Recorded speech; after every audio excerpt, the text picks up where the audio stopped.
Alléluia. Gloire à ton Seigneur, Seigneur. Alléluia. Alléluia.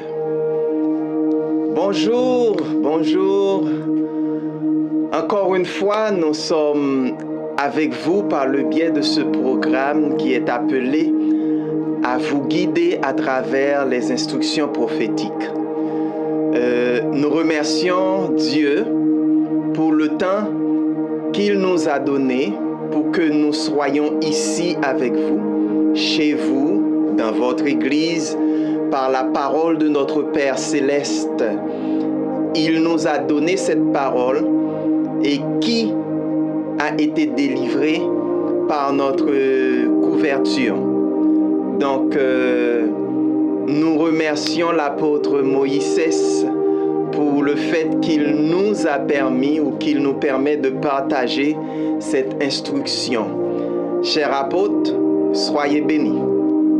N'importe où vous vous trouvez, vous êtes une inspiration pour notre vie à travers les instructions que vous nous apportez. Soyez bénis. Merci Seigneur. Nous savons que l'instruction ne vient pas d'un cœur humain, mais plutôt du Saint-Esprit pour notre vie dans cette époque. Pour l'Église et pour chacune des familles de Liberté pour les Nations et toutes les familles qui peuvent s'ajouter en ce temps de bénédiction par les instructions et par les enseignements dans différentes églises. C'est ça que je voulais dire. Aujourd'hui, nous continuons l'étude de la parole à travers notre série « Un cœur en or ». Un cœur en or. Et nous avons dit qu'un cœur en or est dérivé de ce que le Seigneur Jésus-Christ nous a enseigné. Là où est ton trésor, là aussi sera ton cœur. Alors nous allons voir ça dans Matthieu, c'est Matthieu 6, le verset 21. Donc là où est votre passion, là où est votre dévouement, là où tu t'investes, là où tu te mets profondément, là où tu donnes ton travail, là aussi sera ton cœur. Donc, tout ce qui est trésor pour vous, vous n'avez pas de choix de mettre votre cœur là-dedans. Et le Seigneur Jésus nous l'a fait comprendre très clairement. Maintenant, où est votre trésor? Ou qu'est-ce qui est au centre de votre vie? Sur quoi sont basées vos décisions dans la vie? Ce sont des questions extrêmement importantes. Il est important que nous puissions définir ce qui est valable pour notre vie, pour notre famille, pour notre Église. En tant que pasteur, nous devons bien placer les désirs de nos cœurs, qui est la présence de Dieu, qui est le royaume. C'est sa parole et c'est la vérité. Pour nous, c'est ça. Donc, cette série s'adresse aux gens confus qui ont emprunté le chemin de l'erreur, qui ont raté le but de la grâce. Et par cette grâce, nous pouvons retourner au centre qui est Jésus-Christ lui-même. Il n'y a pas de grâce sans Jésus. Il n'y a pas une vie spirituelle sans Jésus. Alors, une vie spirituelle dirigée par le Saint-Esprit. Donc, nous devons diriger notre cœur. Nous devons diriger nous-mêmes vers ce centre qui est Jésus-Christ. Aujourd'hui, nous avons un sujet très spécial. Peut-être pour d'autres, une cause très controversée. Mais nous voulons définir notre position en ce que et ce que nous sommes lorsque vous entendez liberté pour les nations. Le sujet d'aujourd'hui, nous sommes une église inclusive. C'est la position de liberté pour les nations.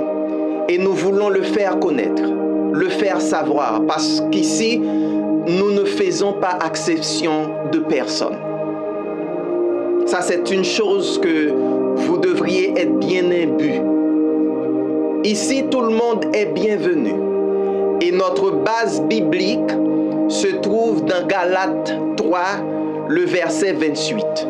Nous allons voir ça ensemble. Galates 3, le verset 28. Qu'est-ce que ça dit?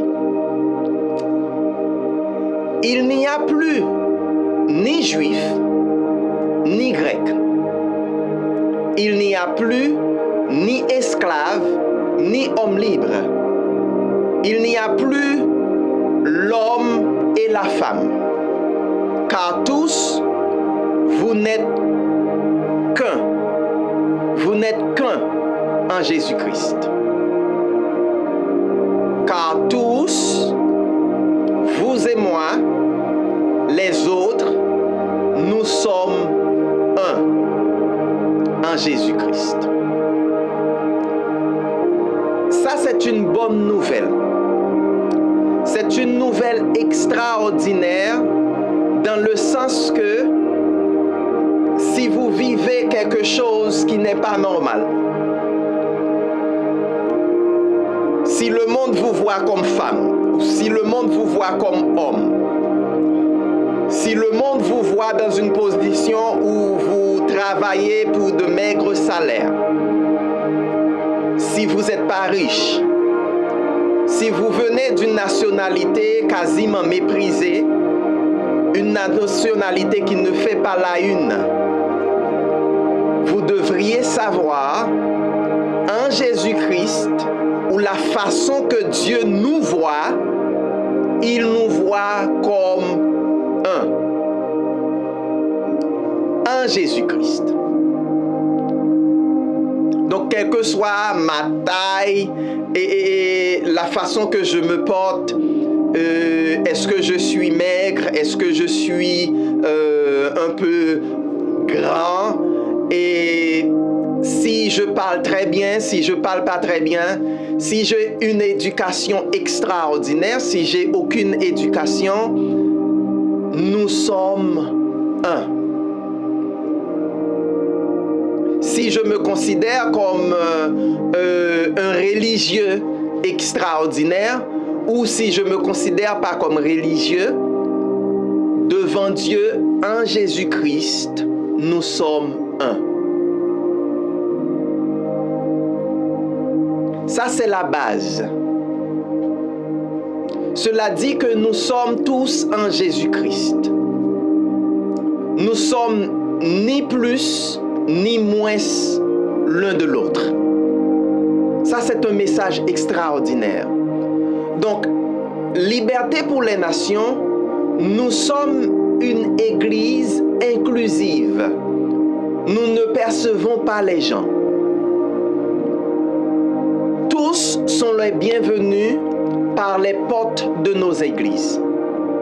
Liberté pour les nations sont ouvertes à tout. Et c'est un lieu où nous venons pour être éduqués, pour être enseignés. Nous ne sommes pas venus pour que nous soyons jugés à cause de notre apparence, à cause de notre façon de vivre. Nous venons à l'église pour être enseignés afin que nous puissions avoir une vie différente. C'est pourquoi Galates 3, le verset 28 dit « Il n'y a ni juif, ni gentil, ni esclave, ni homme libre, ni femme, ni homme, mais en Christ, nous sommes un. »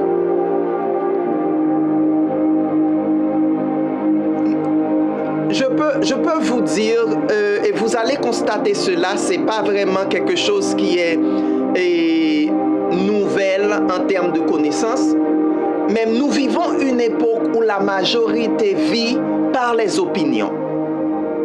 Le monde cherche l'opinion des autres.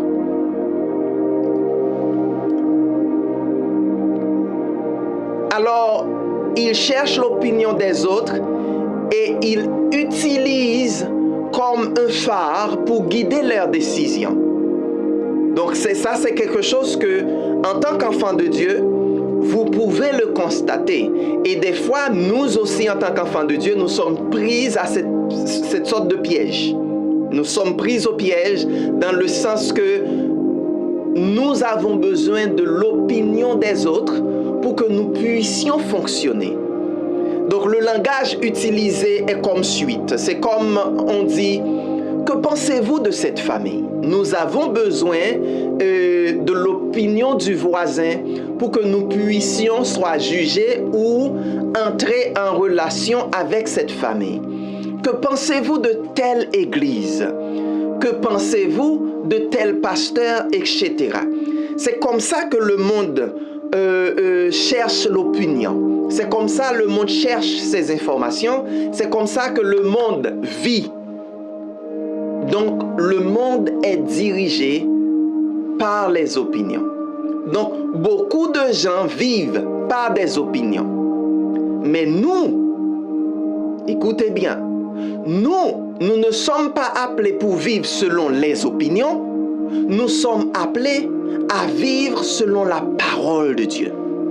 Parce que Jésus-Christ n'était pas un supporter d'idéologie de caste, ni de secte.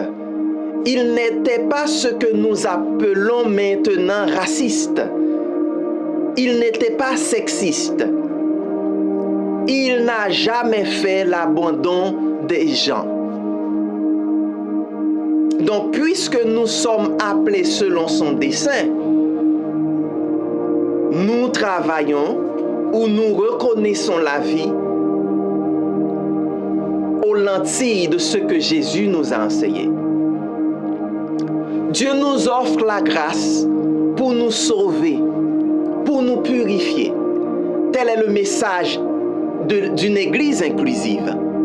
Donc, le message de liberté pour les nations, c'est que Jésus nous a offert la grâce pour nous sauver, pour nous purifier de tout péché et de tout mal. Liberté pour les nations est une porte pour le salut. C'est une porte pour le nouveau départ. C'est une porte pour tous ceux qui veulent vivre différent, pour tous ceux qui veulent une vie différente, qui veulent vraiment vivre dans le dessein du Père. Nous n'avons rien à dire car nous n'aimons pas une personne ou d'autres personnes, soit la façon que ces personnes-là pensent de nous. Nous savons qui nous sommes, en quoi nous croyons et ce que nous défendons. Ce qui nous soutient en tant qu'Église, nous le savons. Aujourd'hui, nous n'allons pas voir à quelle Église inclusive nous sommes appelés. Ce que le Père nous dit, quel devrait être notre comportement. Regardez qui est une église inclusive. Nous allons voir ça ensemble. Une chose que vous devriez comprendre et considérer, c'est qu'une église inclusive est une église qui sait respecter. C'est une église qui sait respecter. Le respect d'autrui, le respect de quelqu'un d'autre est la paix en tant que l'Église. En tant qu'Église, c'est la paix. Nous devons apprendre ou nous devons affirmer qu'est-ce que c'est que le respect. Nous ne ne devons pas forcer les gens à faire ce qu'ils ne veulent pas faire. Ça, c'est pas notre appel. Nous devons leur enseigner que l'amour de Dieu est plus grand que tous les arguments de l'homme. Que nous devons les respecter. Que nous devons les enseigner. Nous devons les enseigner que l'amour de Dieu est plus grand que tous nos défauts et toutes nos erreurs parce que Jésus aime le pécheur. Ça, c'est pas une nouvelle chose pour vous, frères et sœurs. Ça, c'est quelque chose que vous connaissez déjà. Parce qu'il a donné sa vie pour le pécheur. Il nous commande d'aimer aussi notre prochain.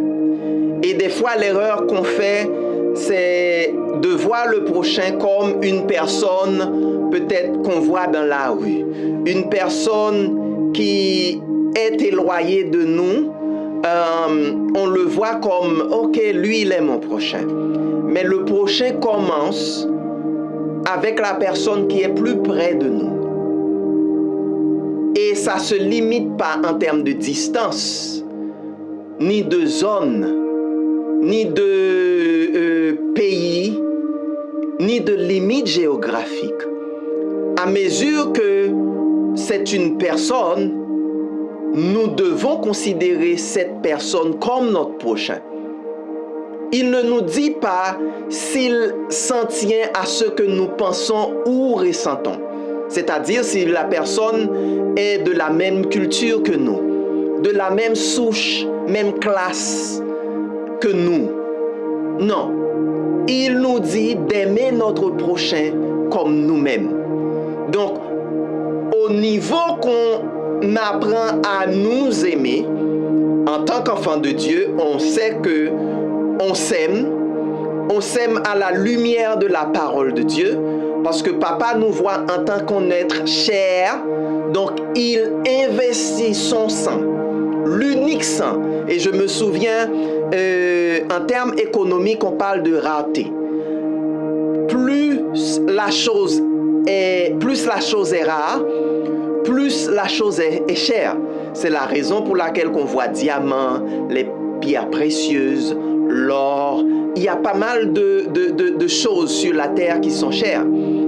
Et plus c'est rare, plus c'est cher. Nous pouvons dire que le sang de Jésus, le sang de Dieu est unique. Il n'y en a pas deux, il n'y en a pas trois, il n'y en a pas quatre. Il y a le seul sang de Dieu. Voilà pourquoi on ne peut pas payer pour recevoir le sang de Dieu. C'est trop cher. Mais ce sang a été utilisé pour nous racheter, pour payer pour la dette du péché. Donc, nous pouvons comprendre, Dieu nous demande que nous devrions aimer notre prochain de la même façon en tant qu'être cher, en tant qu'être rare, nous devrions nous aimer. C'est-à-dire, la façon que je me vois en Christ, la façon que Dieu me considère, la façon pour Dieu que je sois un être très, très, très, très, très cher, extrêmement cher, c'est de cette même manière que je dois aimer mon prochain. Il ne nous dit pas de faire une séparation, mais Jésus aime le pécheur. Comment allons-nous montrer que nous aimons? En leur montrant qui est Dieu et ce que Jésus a fait pour eux. Donc, notre mission, notre responsabilité n'est pas aussi compliquée. Il faut avoir une compréhension simplistique, mais vraiment bien basée. C'est pas simplistique dans le sens que c'est simple, ça ne vaut pas la peine, mais c'est simplistique à partir du savoir, à partir du fait que qu'on connaît ce que Dieu représente pour nous, ce que Jésus-Christ a fait pour nous. Donc c'est ça notre devoir, de diriger le monde, le pécheur, vers cette connaissance, vers cette reconnaissance. Que Dieu les attend, que Dieu continue de voir pour eux le dessein qu'il a en nous, alors qu'il l'a mis en nous. Alors, en tant qu'Église inclusive, nous devons savoir comment respecter, ne pas vouloir forcer les gens à faire des choses. Le seul qui vainc le péché et le jugement est le Saint-Esprit. Que nous sommes là uniquement pour dire, pour les enseigner et de prendre soin d'eux afin qu'ils accomplissent le dessein de Dieu dans leur vie. Donc, il n'y a pas vraiment quelque chose d'extrême là-dedans.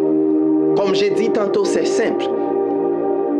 Une église inclusive doit avoir une mentalité du Christ. Et c'est ça que Liberté pour les Nations prône. Donc, les portes sont ouvertes pour recevoir tout le monde, quelle que soit leur position. Parce que Jésus-Christ n'a pas parlé d'exception. Il n'a pas parlé d'exception. Autre chose, une église inclusive est cette église qui enseigne aux gens qui est leur vrai père. Ça encore, j'ai dit que c'est notre mission. Qui est le vrai père, qui il est? Une église inclusive, c'est sa responsabilité. Nous allons voir dans Romains 2, le verset 11, ce que ça dit. Ok? Dans une version, ça dit, car Dieu, il n'y a pas de partialité. Car en Dieu, il n'y a pas de partialité. Ça, c'est une version. Une autre version le dit comme suite. Ok? En effet, Dieu ne fait pas de différence entre les gens. En effet, Dieu ne fait pas de différence entre les gens. Ok? Et une autre version dit, car Dieu n'avantage personne. Le plus souvent, il y a de représentations et qui nous fait comprendre que Dieu, lui, il aime ce groupe. Il accepte ce groupe. Mais la parole nous dit différemment. La parole nous enseigne différemment. Dieu en lui, il n'y a d'acception de personne. Dieu ne donne pas avantage à un tel par rapport à un tel. Dieu ne fait pas ça. Ça ne vient pas de Dieu. Je suis père de famille et j'ai en moi une faculté. Et je pense que c'est la même chose pour tous les autres pères. Je parle de vrais pères de famille, de gens qui sont éduqués sur le plan spirituel et qui peuvent voir leurs enfants de la manière ou de la façon que Dieu les enseigne de voir une personne. Et je peux dire que un père n'a pas de favori. Parfois, nos enfants disent que c'est le favori de père ou de sa mère. De mon père, c'est lui, c'est le favori de mon père. Elle est favori de ma mère. Ce n'est pas que les vrais parents ont des favoris. Nous avons seulement un traitement différent car les enfants ont des besoins différents. chaque enfant a un besoin qui est différent par rapport à l'autre enfant. Ainsi que les doigts de la main, tout le monde est différent. Tout le monde, alors, nous ne sommes pas les mêmes. Les enfants ne sont pas tous les mêmes. On ne peut pas parler à tout le monde de la même manière. Alors pour Dieu, il n'y a pas de favori, car pour lui, il n'y a pas de respect de la personne. Pas parce que monsieur a réalisé de grandes choses matérielles sur terre que lui, il est favori. Et c'est la raison pour laquelle que papa a parlé, il a dit que nous, en tant qu'hommes, nous regardons ce que, avec les yeux, ce qui frappe nos yeux. Mais lui, il voit à partir du cœur. C'est-à-dire, il voit ce qui passe dans le cœur. C'est à partir de ça, lui, qu'il se positionne par rapport à nous. Il n'y a pas de favoritisme pour Dieu. Nous sommes tous égaux. Donc, une église inclusive enseigne aux gens qui est leur vrai père. Nous n'allons pas être distraits parce que si j'aime ou si j'aime pas. Alors, si j'aime ou j'aime pas quelqu'un, dans le sens, lui, cette personne me plaît. Cette personne a l'air fine, donc cette personne me plaît. Non, nous sommes appelés à dire aux gens qui est leur père. C'est pas nous. Nous ne nous représentons pas. Nous représentons le Père. C'est notre mission, c'est notre devoir, c'est notre responsabilité. Donc celui qui s'occupe de l'enseignement, c'est-à-dire aux gens, celui qui est mort pour eux à la croix du calvaire, lui qui est le consolateur, l'aidant pressant, lui qui peut leur apporter la paix au milieu de la tempête. Qui est-il? Qui il est? Lui qui peut les réconforter au milieu de l'affliction. Qui peut être avec eux dans les moments de la solitude, de la tristesse, de l'angoisse, de désespoir. C'est la mission de l'Église inclusive. Et c'est pour accomplir cette mission que nous sommes là. C'est une chose qui est extrêmement importante pour nous. Je sais que pour la majorité et des enfants de Dieu, nous connaissons que Papa nous a donné la mission de lui représenter.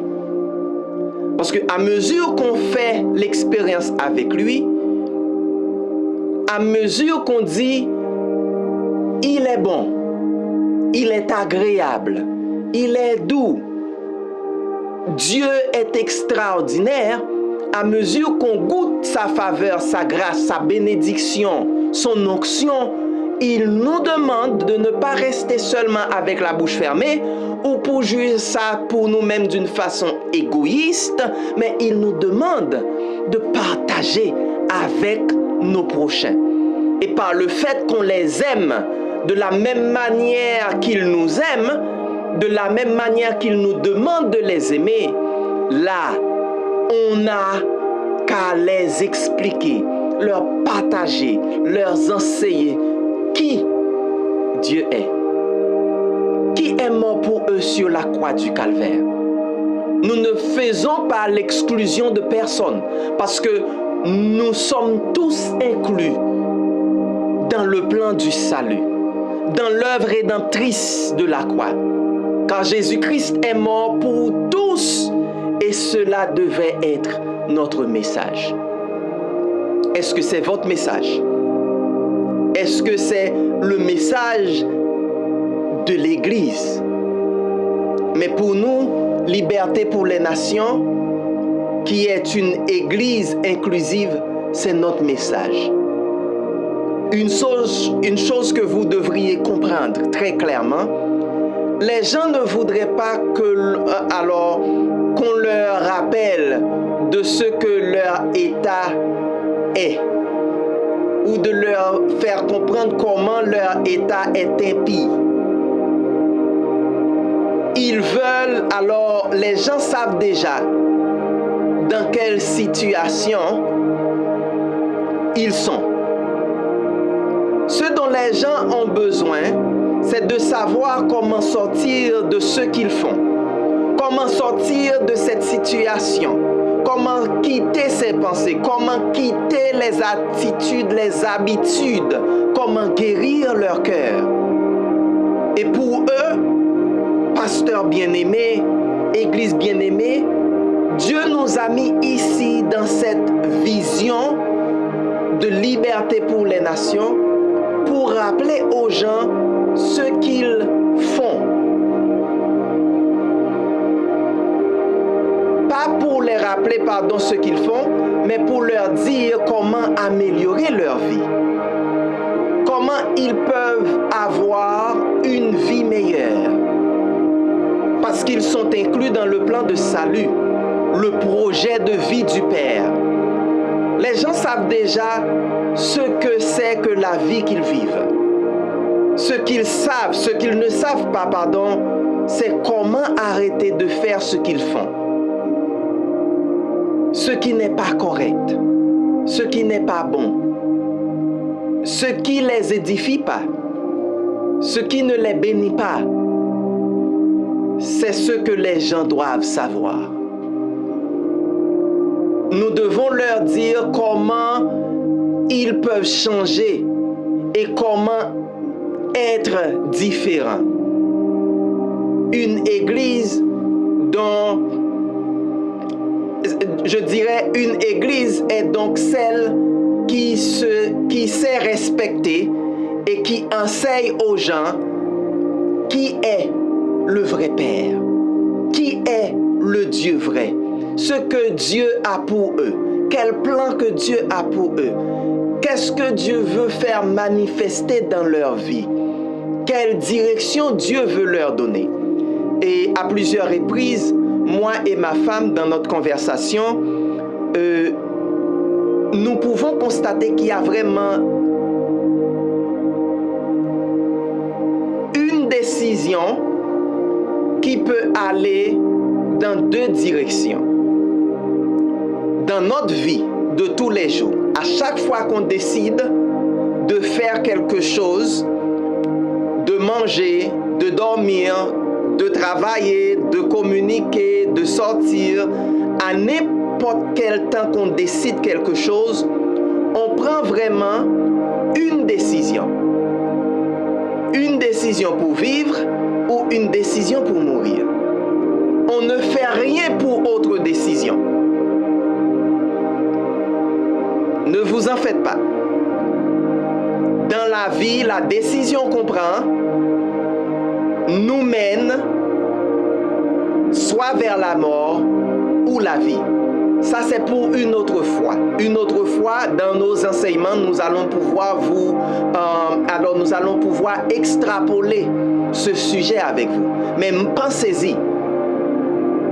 Mais quand on prend une décision pour la vie, pour vivre, on se dirige vers la direction du Père.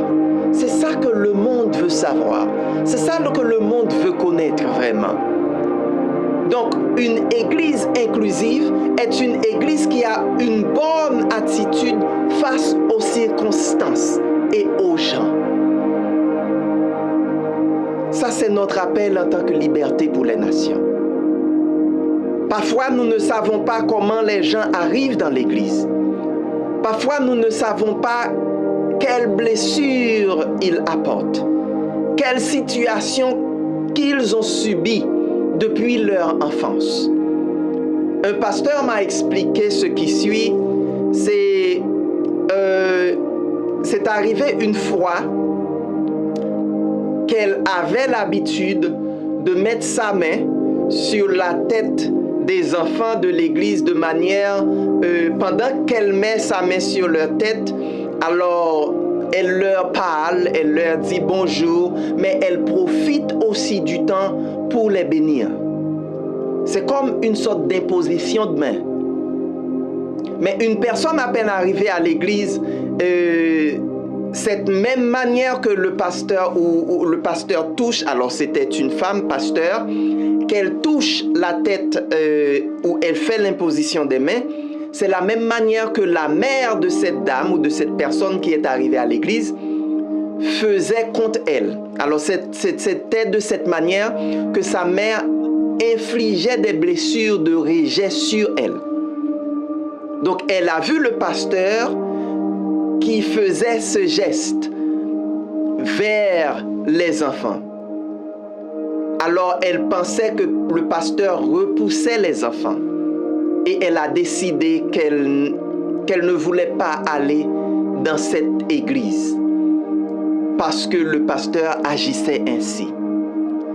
C'était comme parfois, nous ne nous rendons pas compte qu'avec nos attitudes, à quel point nous faisons du mal aux gens. Le pasteur savait pourquoi elle faisait l'imposition de main.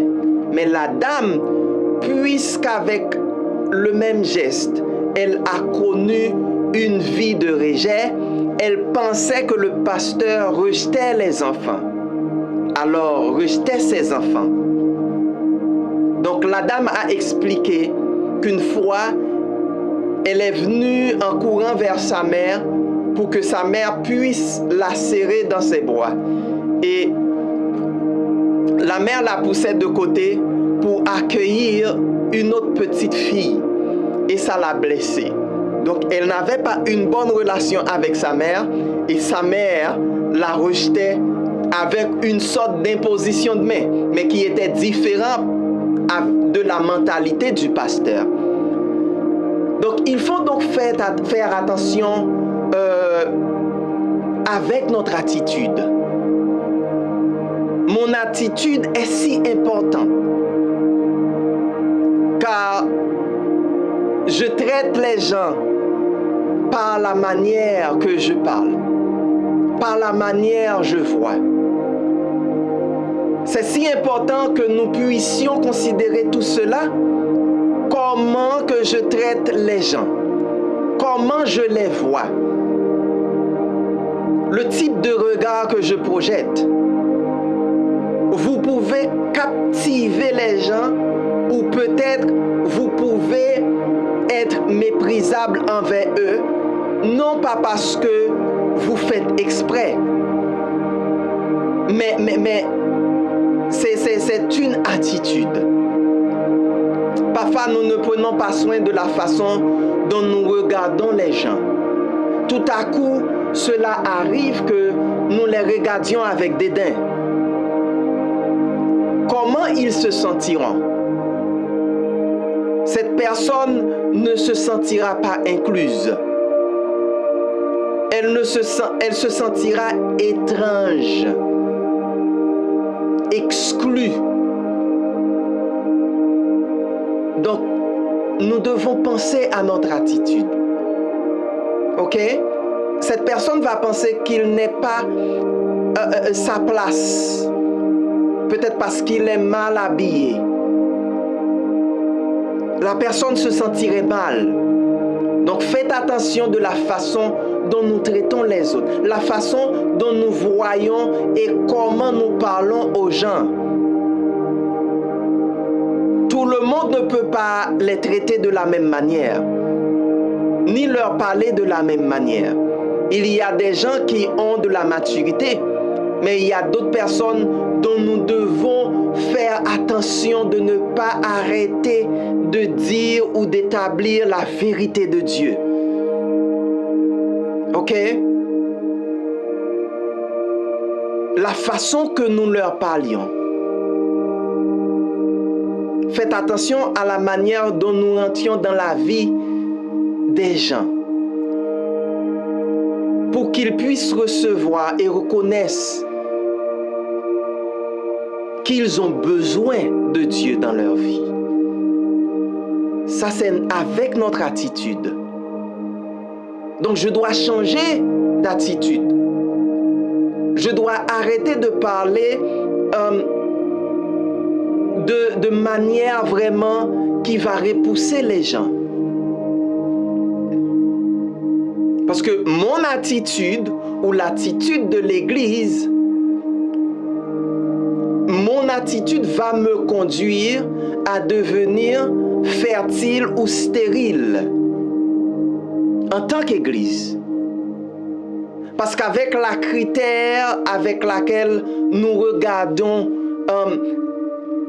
avec cette même critère, ils nous blesseront à nouveau. Ne jugeons pas les autres, car nous serons traités de la même manière que nous traitons les autres. Nous voulons qu'ils nous traitent bien. Nous voulons qu'ils nous parlent bien. Nous devons être bien vus. Car d'abord, je dois le faire avec les autres. C'est-à-dire, je dois me comporter avec les autres de la manière à ce que je veux que les autres se comportent envers moi. Une église inclusive qui prend soin de ses attitudes envers les autres, envers les femmes. Je vais vous dire que nous devrions voir les gens avec des yeux de foi, c'est-à-dire par la foi. Voyons les gens avec espoir. Espérons que de bonnes choses d'eux.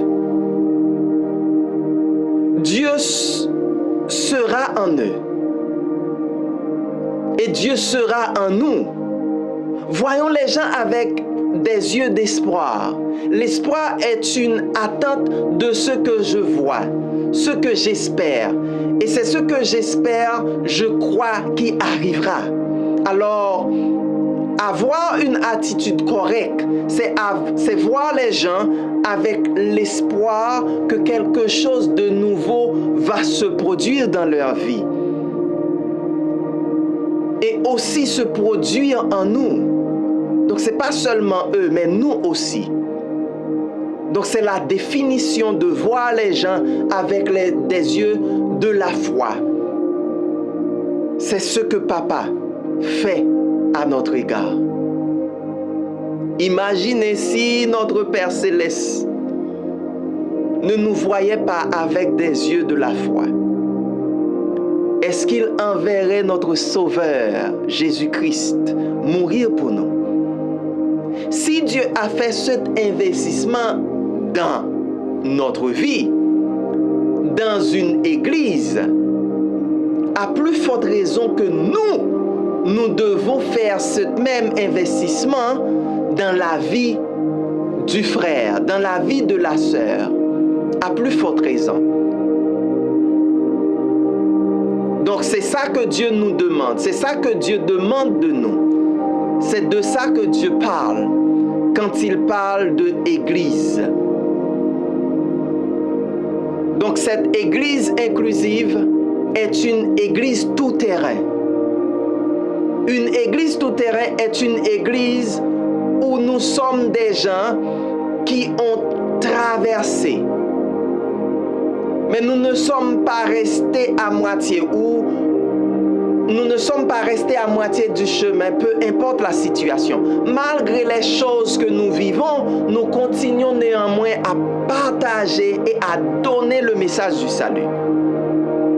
Ça, vous le connaissez. Pas parce que vous vivez dans une vie luxuriante ou vous vivez une opulence extraordinaire ou que vous ne faites pas des expériences amères, des expériences dures, que vous vous abstenez de partager la bonne nouvelle. Parce que, après tout, la bonne nouvelle ne dépend pas de ce que nous expérimentons sur cette vie terrestre. C'est la raison pour laquelle que nous appelons Abraham père de la foi. Parce que Abraham n'avait pas une espérance pour les choses de la terre. Mais la foi que Abraham avait, c'était une espérance un instant. Ce que Dieu m'a promis, c'est pas une chose pour ici seulement, mais c'est une chose pour l'éternité. Et c'est la raison pour laquelle que nous parlons maintenant du Saint d'Abraham. Et Jésus-Christ l'a dit, le Saint d'Abraham. Donc, le Saint d'Abraham est une révélation que Abraham, sa vision était pour une place que le Seigneur préparait pour lui qui n'est pas sur cette terre. Nous encore, fils d'Abraham, en Jésus-Christ, nous sommes fils et filles de Dieu en Jésus-Christ. Notre Saint réside en Jésus-Christ. Donc, je ne reste pas avec la blessure, je ne reste pas avec l'offense, je ne reste pas avec la douleur, je ne reste pas avec la tristesse, je ne reste pas avec la dépression, mais je crois et je me lève. Donc, une église tout-terrain, comment je vais la réaliser? Nous pouvons le voir dans 2 Timothée. 2 Timothée 2, le verset 15. 2 Timothée 2, le verset 15. Qu'est-ce que ça dit? Efforce-toi de te présenter à Dieu comme un homme éprouvé, un ouvrier qui n'a pas à rougir, qui dispense avec droiture la parole de vérité. Donc, quelle que soit la situation, quelle que soit la vie que j'expérimente maintenant, quelles que soient les difficultés, quel que soit le type de tribulation, de persécution, ma responsabilité, c'est de m'efforcer à me présenter à Dieu comme un homme éprouvé, comme un fils éprouvé, un ouvrier qui n'a pas à rougir. Rougir pourquoi? Parce que le travail que j'ai fait n'est pas un travail qui est digne, qui dispense avec droiture la parole de vérité, qui dispense avec droiture Jésus, qui dispense avec droiture le royaume, qui dispense avec droiture l'héritage du salut, le message de la grâce. Et semaine dernière, j'ai dit, faites attention, parce que la façon qu'on représente Dieu, la façon qu'on avance Dieu devant les gens, ça pourrait nous coûter la terre promise. J'ai fait allusion à Moïse. Moïse qui était perturbé par la façon que le peuple traitait Dieu et le peuple avait traité Moïse vraiment avec la moindre révérence. Il vivait une vie comme une vie quasiment persécutée. Des fois, il avait un peu de regret par la façon que le peuple lui dit « Tu nous as emmenés dans le désert pour nous tuer ». Il n'était pas content. Et quand Dieu lui demande de faire quelque chose, il le fait, mais la façon qu'il le fait en tant qu'ambassadeur, en tant que représentant, qui est un message pour nous pasteurs, pour nous enfants de Dieu, pour nous fidèles d'église, pour nous, il fait le travail. Mais Dieu, c'est comme... Tu demandes à ton fils ou ta fille que tu me donnes un peu d'eau.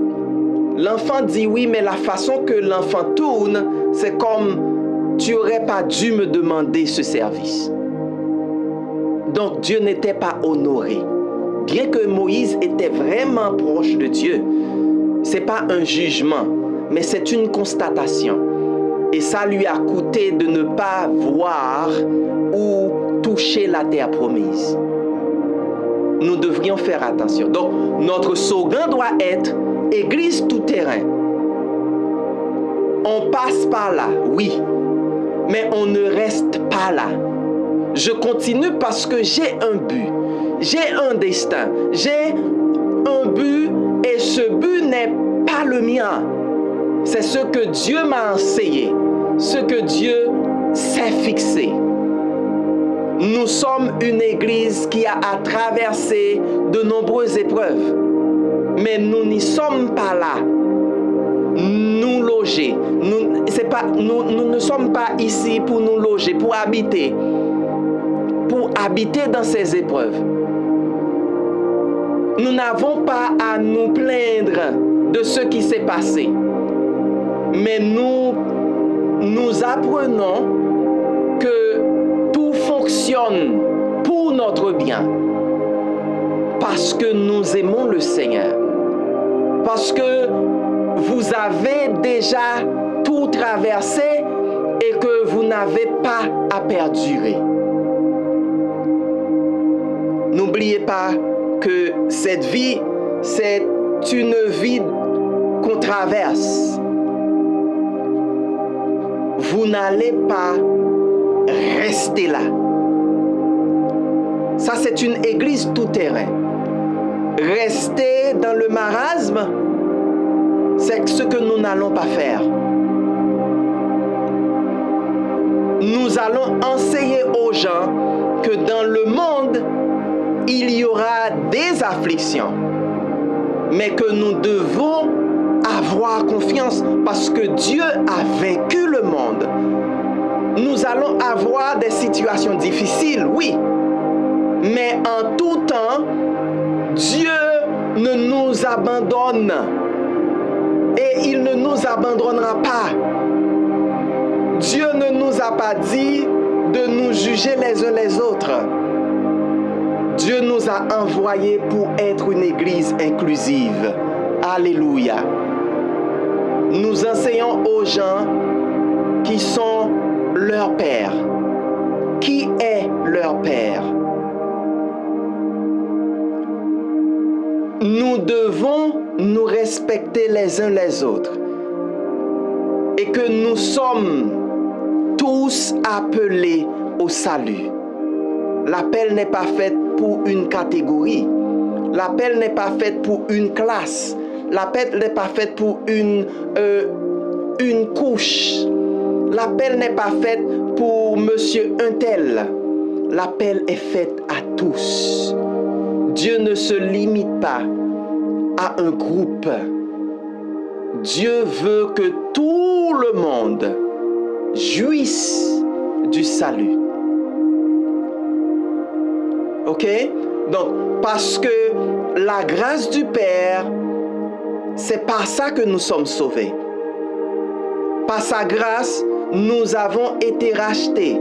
Par sa grâce, nous pouvons avoir une vie différente de notre vie passée.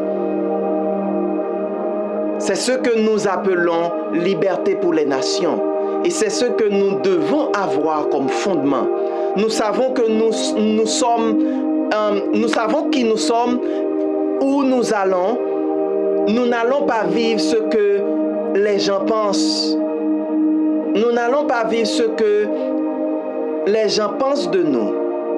Nous allons vivre ce que la parole de Dieu dit de nous. Une église inclusive est une église non gouvernée par des sentiments, des émotions ou des opinions.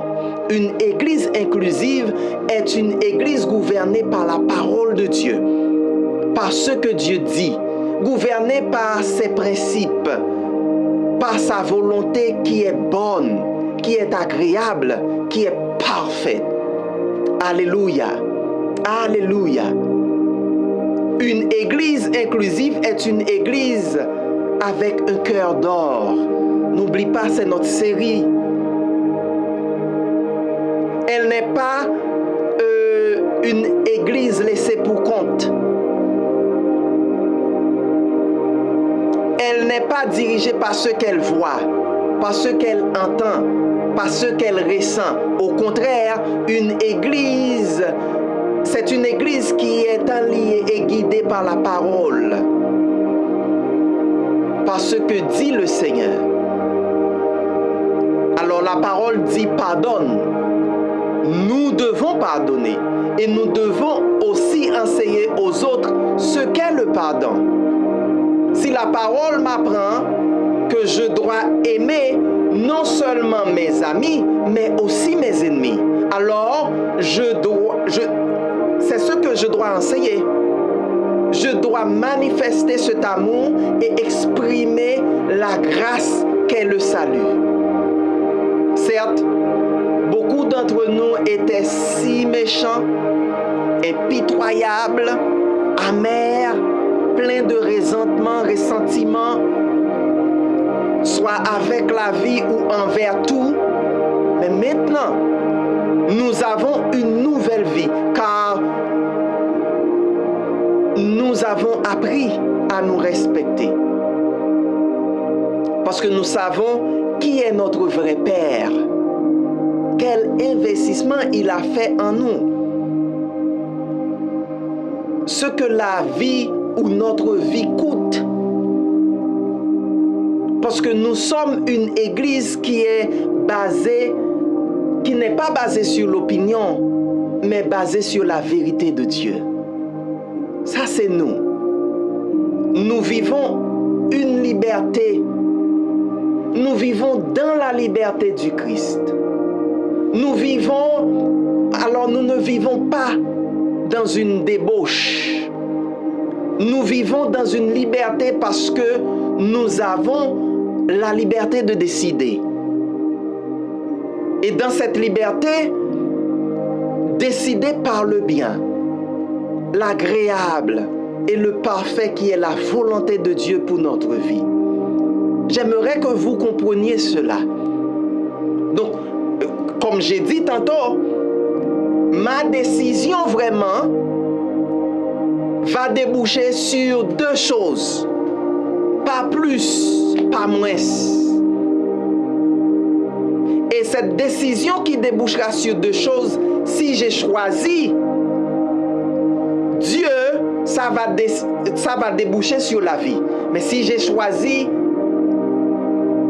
l'ennemi ou faire ce que l'ennemi dit, ça va déboucher sur la mort. Voilà pourquoi que notre Seigneur Jésus nous a dit que l'ennemi ne vient que pour détruire, voler, tuer, dérober. C'est sa mission. C'est seulement ça qu'il peut donner. Alors, quand nous parlons de la volonté de Dieu qui est parfaite, qui est bonne, et c'est ce que Dieu veut pour notre vie. Quand cela se produit dans une église, c'est une église avec lumière. C'est une église, alors dans une église avec bénédiction, lorsque le rétrograde acquiert la compréhension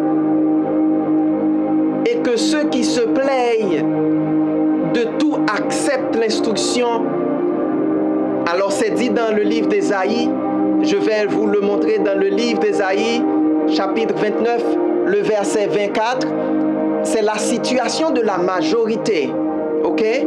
Vous ne devriez pas s'en savoir. Eux qui avaient perdu tout bon sens, ils commenceront à comprendre. Eux qui protestaient toujours, ça c'est le plus souvent le qualificatif des gens qui protestent tout le temps. Ok? Ils se laisseront instruire. Des fois, vous voyez des gens en colère, des gens qui disent n'importe quoi, des gens qui agissent contraire. Peut-être vous étiez dans cette situation, j'étais dans cette situation. On me fait une proposition, la proposition peut-être était bonne, mais moi, dans mes yeux limités, dans ma façon de comprendre, j'ai protesté. Et les pasteurs connaissent ce que je dis maintenant. Des fois, on prêche la parole. On dit ce que Dieu dit et des gens protestent et commencent à rétrograder à cause de ce qu'ils entendent le pasteur dire. Mais après, ces gens retournent à l'église pour dire, oh, pasteur, ce que tu avais dit était vrai. Ce que tu as dit était vrai. Et la Bible qualifie maintenant ces gens commencent à rentrer dans l'intelligence. Ces gens commencent à atteindre alors l'intelligence. Ils commencent à recevoir l'intelligence. Voilà pourquoi on doit aimer en tout le temps. Parce que des fois, le comportement de la personne, c'est comme une injure, ça nous blesse. Mais si on est pasteur, on est dans une position de comprendre la personne. D'ailleurs, je ne sais pas si le mouton peut comprendre le berger trop, mais le berger doit comprendre l'attitude du mouton. Donc, on va pas s'excuser dans le sens, on a des grudges concernant la personne parce que notre maturité est au-dessus de la compréhension de la personne. Donc, eux qui avaient perdu de bon sens, ils commenceront à me comprendre. Eux qui protestaient toujours, ils se laisseront instruire. Donc, ils auront l'intelligence. Donc, ils arrêtent à se plaindre et reçoivent l'instruction. Notons bien que les gens arrêtent de murmurer lorsqu'ils acquièrent la connaissance. Ceci étant dit, pourquoi les gens murmurent? C'est parce qu'ils ne savent pas. Ils sont dépourvus de connaissance. Donc leur murmure dérive de ça. Ce qui est commérage est une mauvaise interprétation que nous voyons et entendons de la part de l'Église. Quand les gens parlent par-ci, par-là, ils ont un comportement. Alors, je vais vous mettre une autre traduction. Ils ont un comportement qui est... Ils parlent mal de l'Église. Ceux qui jugeaient faussement commenceront à comprendre. Ceux qui critiquaient, tout accepteront qu'on les instruise. Donc, le plus souvent, c'est ça qui se passe.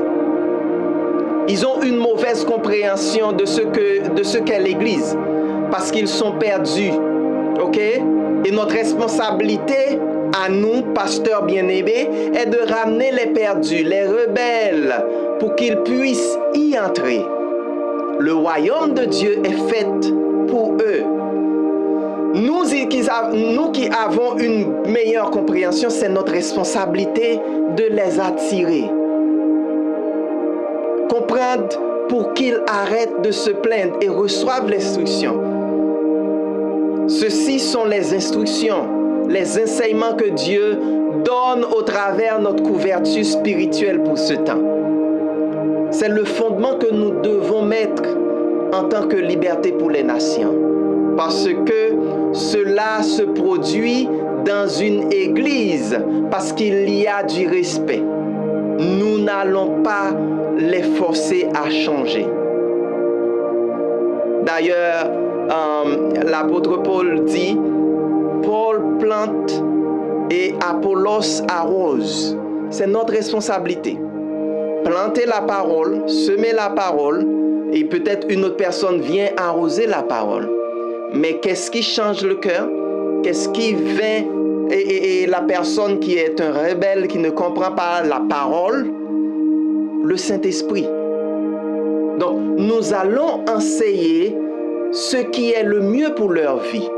Mais nous ne pouvons pas les forcer à avoir une bonne attitude envers les autres, même envers nous. Car si nous avons une bonne attitude qui fait de nous une église de lumière, ce sera une église légère, une église fertile.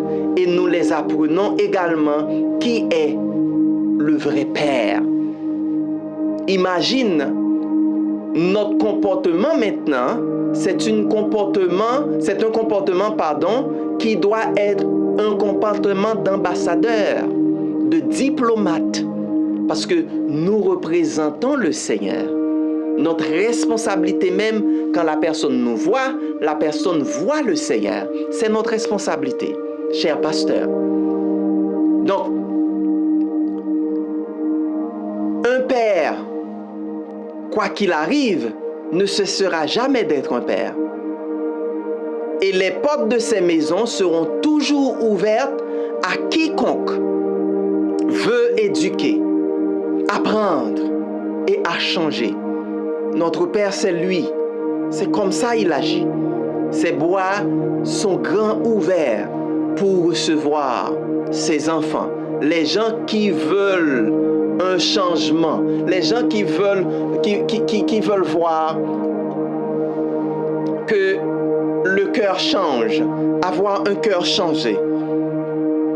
Je vous assure, pasteur bien-aimé, frère bien-aimé, que quand les gens viennent à l'église, c'est parce qu'ils ont besoin d'un changement. Ces gens ont la faim et la soif de quelque chose de différent. Cela les emmène vraiment à une vie différente pour quitter ce qui a fait mal, ceux qui les injurent tout le temps, ceux qui les apportent de douleur tout le temps, leur vie d'esclavage dans ce monde. Vous le savez, je le sais. Quand on vit dans ce monde, on est esclave. Et toutes les décisions qu'on prend mènent vers une direction, vers la mort. Parce qu'on travaille pour récolter ce que l'ennemi a pour nous. Ce qu'ils n'ont pas pu quitter, même quand ils ont le désir de quitter, ils manquent de quelque chose de plus grand. Et ce quelque chose de plus grand est la manifestation de l'amour du Père. C'est ce que les gens cherchent. Nous, en tant que l'Église, nous sommes une Église influente, une Église qui donne la lumière, pas une Église qui juge et fait de la discrimination, mais une Église qui peut recevoir tout le monde, les bras ouverts, et qui peut montrer que nous sommes une vraie famille qui doit avoir un cœur d'or. Un cœur d'or. Et aujourd'hui, je déclare sur votre vie, votre famille, votre Église, que nous sommes tous des ouvriers qui n'ont pas à avoir honte, qui n'ont pas à rougir, parce que nous instruisons. Nous n'enseignons pas selon les opinions, des opinions ou des arguments humains. Nous voyons ça dans beaucoup d'églises maintenant avec ce qui se passe, soit dans la politique, soit dans ce qui se passe dans la vie maintenant en termes de tout ce qu'on voit. Nous ne voulons pas les citer parce que ce n'est pas important pour nous. Nous ne faisons pas ça. Nous n'agissons pas sur les opinions, mais selon ce que dit la parole. Et aujourd'hui, je déclare que je prophétise sur votre vie, que Dieu fasse de votre vie, de ministère, de votre famille, une terre fertile dont vous donnerez des récoltes abondantes. Alléluia.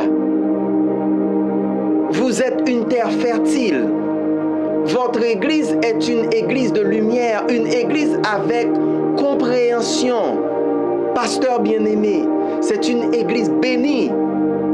Donc, la liberté pour les nations est une terre fertile qui donnera des récoltes abondantes, qui ne finira pas cette année dans la disgrâce, dans la maladie, mais plutôt termine cette année dans la victoire. Et vous entrerez dans une année de bénédiction, de récolte abondante, car vous êtes une terre fertile. Je vous bénis, pasteur bien-aimé. Je vous bénis, frère. Je vous bénis, sœur bien-aimée. Je vous bénis, Église bien-aimée. Nous remercions le Père de l'opportunité d'entrer dans votre vie en ce moment et de vous dire que vous êtes lumière, que vous n'êtes pas ténèbres.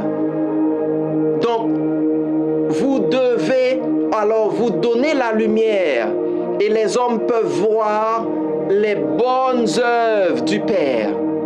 sur cette terre, à travers l'Église, à travers vous, à travers nous, ok? À travers vous, pasteurs, vous, frères et sœurs bien-aimés. Donc je vous bénis, je vous embrasse avec une entraîne de foi, d'espoir et d'amour. Ce programme vous est apporté par Liberté pour les Nations. Vous êtes appelés à gouverner et à représenter le Seigneur par devant toutes les nations, toute la création.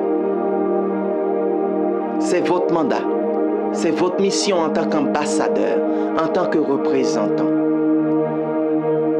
Bénédiction. Papa, merci. Merci parce que tu nous as tellement aimés. Tu nous parles tout le temps. C'est à nous d'avoir la capacité d'écouter. D'écouter. Alléluia. J'ai entendu un frère dire que tu nous as donné des yeux, nous pouvons fermer ces yeux.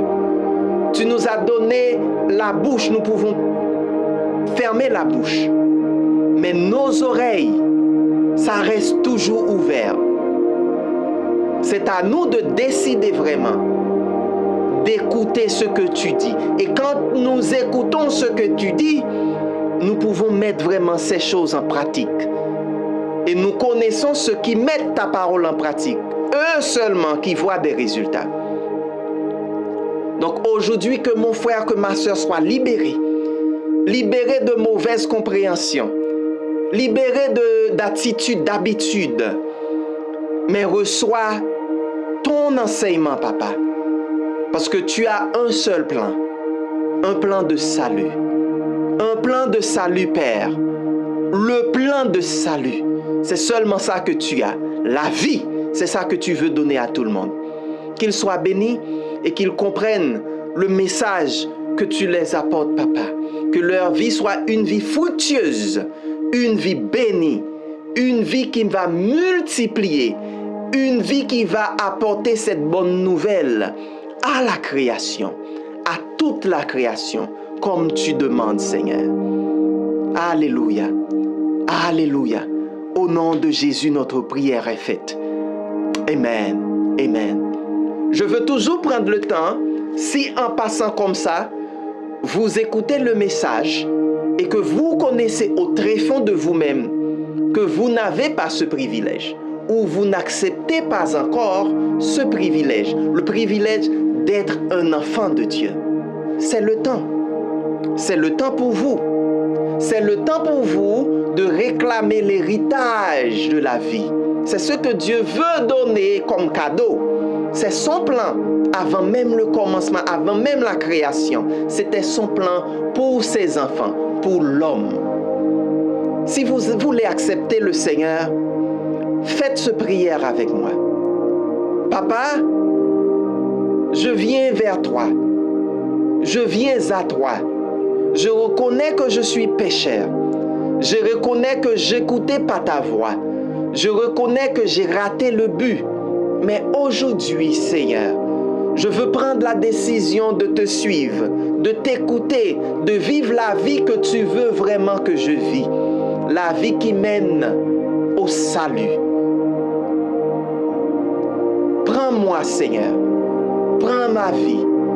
Transforme-la et fais de grandes choses pour le royaume, pour l'héritage, pour ton royaume, pour toi avec, Seigneur. Jésus, viens dans mon cœur. Nettoie-moi. Permets que je sois héritier du royaume. Enseigne-moi. Réclame mon cœur. Habite dans mon cœur.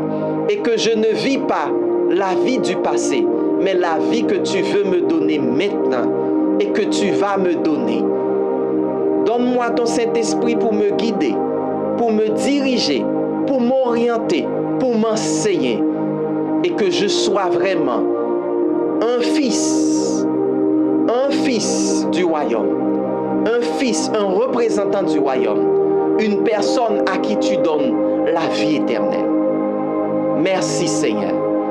Merci Seigneur, au nom de Jésus. Alléluia. Merci du fait que vous étiez des nôtres. Merci de nous avoir écoutés. Nous sommes sur YouTube, nous sommes sur Facebook, tous les mercredis avec l'enseignement, avec l'instruction prophétique. Partagez avec vos amis, partagez avec des gens que vous connaissez qui ont besoin de la parole, une parole prophétique pour le temps que nous vivons, une parole qui va nous aider à vivre une vie différente de la vie courante, une parole qui vivifie, la parole de Dieu. Donc partagez et que vous soyez bénis. Merci pour le temps que vous aviez pris ou que vous aviez passé avec nous et on se verra la semaine prochaine. À bientôt. Alléluia.